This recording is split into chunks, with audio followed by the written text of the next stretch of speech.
दोस्तों, यह जो वीडियो अभी आपने देखा है जिस डांस को, वो हम अभी आपको सिवान से दिखा रहे हैं। दोस्तों यह सिवान का वीडियो है और इसमें गुड़िया हलचल है और इसमें एक और डांसर है जिसका नाम है दिशा। दोस्तों बता देते हैं कि दिशा डांसर और गुड़िया हलचल दोनों ने मिलकर और यह महावीर अखाड़ा मेला में यह डांस कर रही है।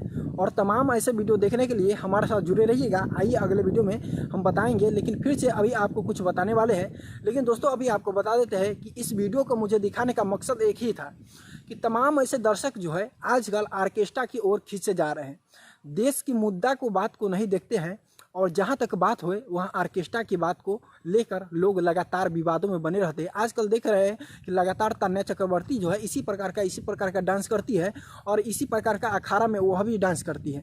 वो भी से आज विवाद चल रहा है और अभी हम इस वीडियो में बता रहे हैं कि इसमें गुड़िया हलचल है और दिशा है, मिस दिशा जिसे कहा जाता है, वो दोनों मिलकर और डांस कर रही है। और यह वायरल वीडियो जो है तमाम दर्शक को दिखाने के लिए हम लेकर आए हैं। और वीडियो देखने के लिए बहुत बहुत धन्यवाद, ताकि आप लोग हमारे साथ जुड़े रहिएगा। इसी प्रकार का हर एक तमाम ऐसे वीडियो हम दिखाने का कोशिश करेंगे और आशा करता हूं कि आपको वीडियो पसंद आता होगा। तो हमारे चैनल पर बने रहने के लिए बहुत बहुत धन्यवाद। और दोस्तों आप सभी हमारे साथ जुड़े रहिएगा, ताकि इन तमाम ऐसे डांसर का वीडियो आपको लेकर आऊँगा और दिखाने का कोशिश करूँगा। और आशा करता हूँ कि वीडियो आपको पसंद आता होगा। तो चलिए दोस्तों वीडियो को समाप्त करते हैं और इसी प्रकार का हर एक छोटी बड़ी ऑर्केस्ट्रा या किसी भी प्रकार का प्रोग्राम का वीडियो देखने के लिए हमारे चैनल से जुड़े रहिएगा। जय हिंद, वंदे मातरम।